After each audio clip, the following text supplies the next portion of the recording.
OBC शेतकऱ्याच्या आत्महत्येनं OBC समाजात तीव्र संताप आणि असंतोष निर्माण झाला आहे, अशी प्रतिक्रिया ओबीसी नेते प्रकाश तायडे यांनी दिली।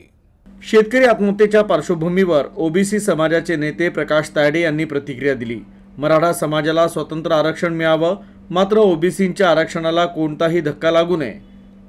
तर शेतकरी बोसरे यांच्या आत्महत्येतून ओबीसी समाजाचा प्रश्न किती गंभीर आहे हे स्पष्ट झाल्याचं तायडे म्हणालेत।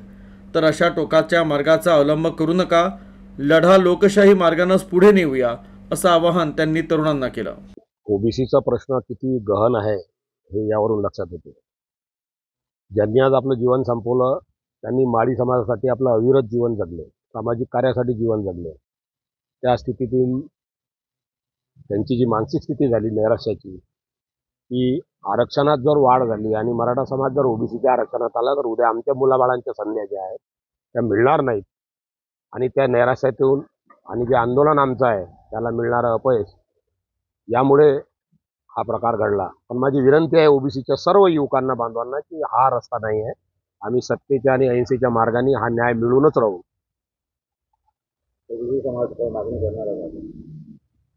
ओबीसीची मागणी कायम आहे की मराठा बांधवांना आरक्षणासाठी आमची मना नाही नाही नाही, पण त्यांना वेगळं आरक्षण द्यावं, त्यांना ओबीसी संवर्गात घेऊ नये। त्याच्यामुळे संख्या वाढेल आणि संख्या वाढेल त्यामुळे आणखी आम्हाला येणाऱ्या ज्या संध्या आहेत त्या कमी होतील।